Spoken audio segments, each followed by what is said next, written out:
Oi pessoal, sou o Miguel Chain, mais um vídeo para o Diário do Culturismo. Vou falar de uma situação hoje chata e totalmente absurda, inaceitável para o fisiculturismo. Dos tempos ainda que a NPC Pro League atuava juntamente com a FBB Internacional Amadora, o caso foi o seguinte: o Milo Sartsev descobriu corrupção na FBB da Ásia Amadora, foi denunciar para o presidente internacional da Federação Amadora. O que aconteceu com ele? Ao invés deles ficarem gratos e cuidarem do caso, eles suspenderam o Milo Sartsev. É verdade, é um absurdo dos mais absurdos. O Milos vai contar um pouco melhor essa história pra gente e eu fico muito feliz que o bodybuilding esteja voltando com tanta força e energia. E por falar em energia, eu quero falar para vocês um pouquinho de Black Viper da Dragon Pharma. Black Viper é o termogênico mais potente do mercado, um verdadeiro destruidor de gordura com extrema potência na termogênese, energia aumentada, queima de calorias amplificada e duradoura e níveis elevados de foco mental. Mais informações no link abaixo.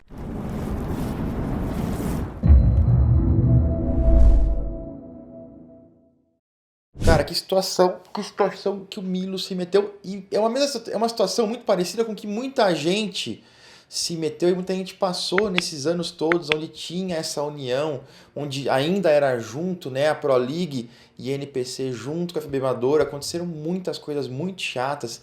No Brasil também sempre tinha situações aí bem complicadas, bem complexas. E o Milos, que descobriu aí corrupção, que estava sendo prejudicado, foi denunciar, falaram para ele calar a boca, ficar bem quietinho, senão é suspenso. Ele não ficou quieto, não se calou, falou, acabou sendo suspenso. Imagina só, uma coisa triste que mancha a história do esporte.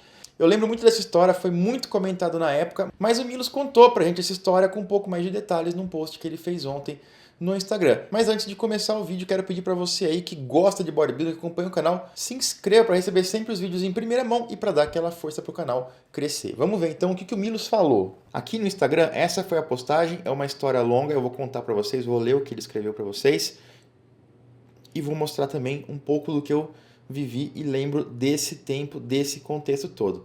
O Milos foi contratado pelo governo da Malásia para preparar os bodybuilders dele, entre eles o Samad Sazali, que é esse cara aqui, ó. A gente vai ver mais fotos dele.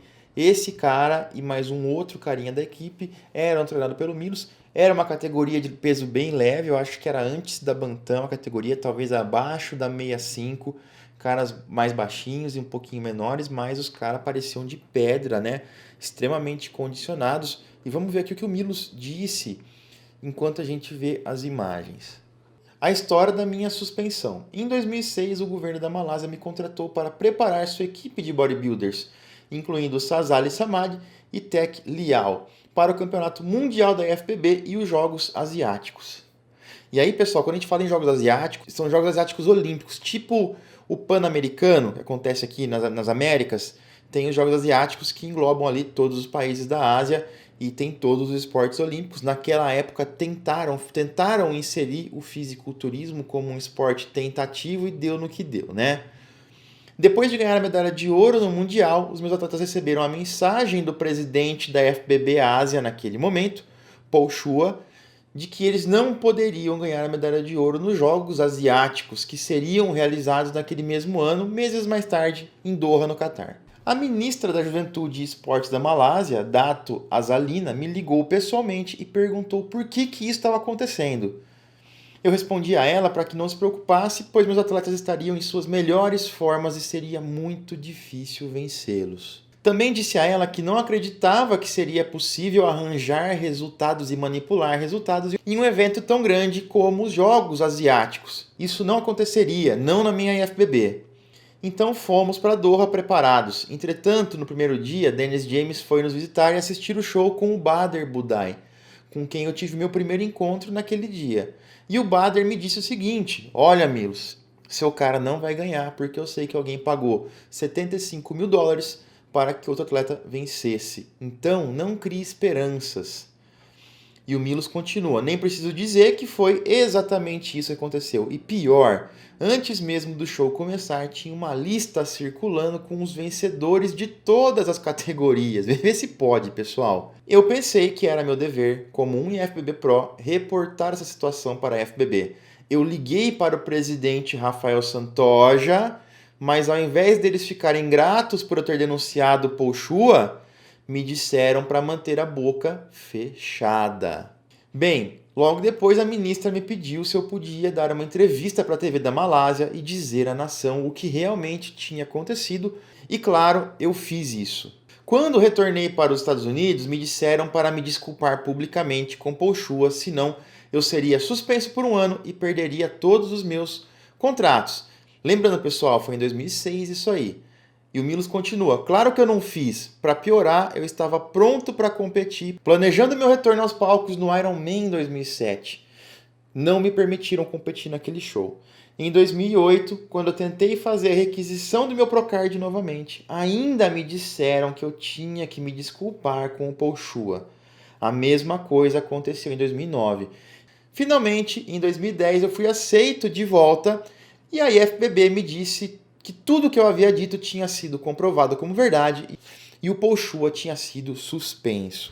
Uma situação que não devia ter acontecido. Eu lembro, na época esse caso foi muito divulgado em fóruns, em revistas.